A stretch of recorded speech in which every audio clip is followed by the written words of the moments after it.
Hi friends, welcome to ஜாப்பி உலகம். இன்றைக்கி கூட நம்ம இந்த வீடியோவில் ஒரு கார்டனிங் டிப்ஸ் பற்றின வீடியோ தான் பார்க்க போகிறோம். அதாவது என்னென்னா லிக்விட் ஃபெர்டிலைசர் எப்படி யூஸ் பண்ணலாம், அதுக்கு தேவையான பொருட்கள் என்ன, அதை எப்போல்லாம் நம்ம செடிக்கு பயன்படுத்தலான்ற எல்லாமே இந்த வீடியோவில் நாங்கள் தெளிவாக சொல்ல போகிறோம். ஓகேவா? அதுக்கு தேவையான பொருட்கள் நம்ம என்னன்னு பார்க்க போகிறோம். நமக்கு தேவையானது கடலை பிண்ணாக்கு எங்கே கிடைக்கும்னா செக்குல கிடைக்கும். அதுக்கப்புறம் பிண்ணாக்கு விற்கிற கடையில் கிடைக்கும். அதுக்கப்புறம் உரங்கள் விற்கிற கடைகளையும் கிடைக்கும். அதுக்கப்புறம் வேப்ப மின்னாக்கும் அதே போல் கடைகள்லையும் கிடைக்கும். மற்றும் நமக்கு இதை நம்ம போட்டு வைக்கிறதுக்கு நம்மளுக்கு என்னென்னா ஒரு பிளாஸ்டிக் வாளி தேவை. அந்த வாளி கூட என்ன மூடி போட்டதை வாளியாக இருக்கணும். அதுக்கப்புறம் இதை கிண்டி விட ஒரு குச்சி நம்மளுக்கு தேவை. அதுக்கப்புறம் ஒரு கப்பில் என்னென்னா ஒரு கப்பு ஃபுல்லாக தண்ணி எடுத்து வச்சுக்கோங்க. இப்போ லிக்விட் ஃபெர்டிலைசர் எப்படி செய்யறதுன்றத பார்க்க போகிறோம். அதுக்கு என்னென்னா ஒரு மூடி போட்ட பக்கெட் எடுத்துக்கோங்க. அந்த பக்கெட்ல ஒரு கப்பு தண்ணி எடுத்து ஊற்றிக்கோங்க.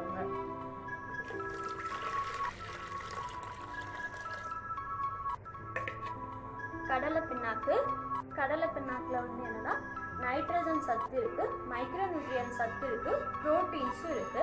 இது உங்க செடிக்கு என்னன்னா நிறைய பூக்கள் பூக்க உதவும். அதுக்கப்புறம் காய் காக்கிற செடியில பூலேருந்து காய்க்கு மாற உதவும். இது பெரிய பாரா கிடைக்கும். அந்த பாரை என்ன பவுடர் ஃபார்மா வச்சிருக்கோம். அது ஒரு கைப்பிடி அளவு இதுக்குள்ள போட்டுக்கலாம். வெறும் கடலை பிண்ணாக்கு மட்டும் யூஸ் பண்ணா நிறைய புழுக்கள் விழுந்துடும். அதனால அது கூட சேர்ந்து வேப்பம் பிண்ணாக்கை நம்ம அடிஷ்னலா ஆட் பண்ணிக்கிறோம். வேப்பம் பிண்ணாக்கு ஒரு 2 டேபிள் ஸ்பூன் அளவு போட்டா போதும். இதுலயும் நைட்ரஜன் கண்டென்ட் இருக்கு. அதுக்கப்புறம் வேர்ல என்ன புழு தாக்காது. நம்ம மூடி போட்ட பக்கெட் எடுத்துருக்கனால இதை லைட்டா ஒரு குச்சியை வச்சு கிண்டி விட்டுக்கோங்க.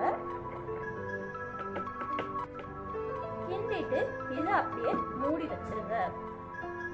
2 நாள் இதே மாதிரியே மூடி போட்டு இருக்கட்டும். நீங்க ஒரு நாளைக்கு 2 தடவை இதை எடுத்து லைட்டா கிண்டி விட்டுக்கோங்க. 2 நாள் ஆயிடுச்சு. இப்ப நம்ம திறந்து பார்ப்போம் எப்படி இருக்குன்னு.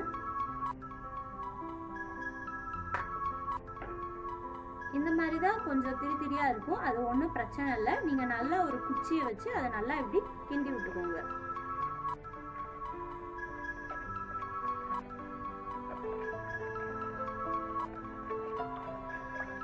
நல்லா கிண்டி விட்டுக்கோங்க. இப்படி நல்லா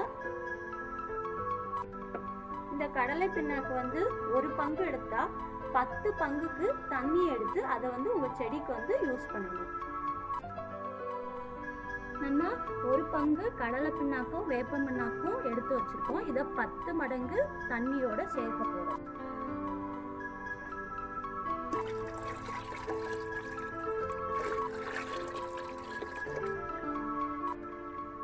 சேர்த்துட்டு இதை ஒரு குச்சியை வச்சு நல்லா இப்படி கிண்டி விட்டுக்கோங்க.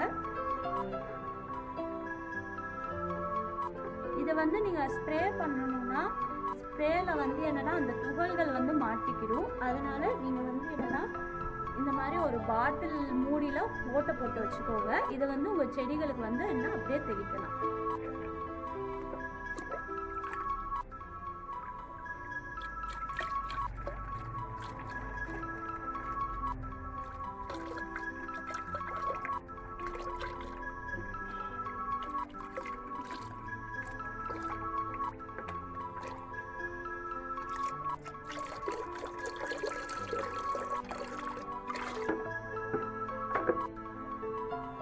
இந்த மாதிரி மூடியில யூஸ் அண்ட் த்ரோ பாட்டில்ல ஓட்ட போட்டு வச்சுக்கோங்க.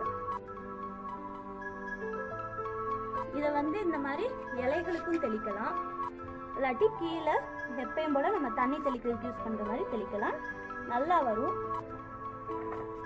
இப்ப இது வெண்டைக்காய் செடி. இந்த வெண்டைக்காய் செடியிலே இலைகளுக்கும் தெளிக்கிறேன், சுற்றிலும் தெளிக்கிறேன்.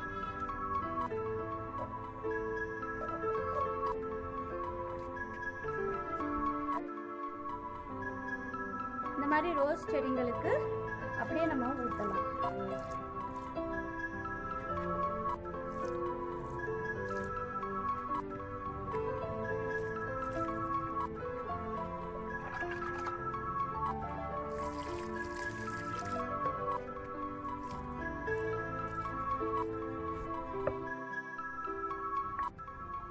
கடலை பிண்ணாக்கு வேப்ப பிண்ணாக்கு வச்சு லிக்விட் ஃபெர்டிலைசர் எப்படி செய்யலான்றதை நம்ம இந்த வீடியோ மூலம் பார்த்தோம்.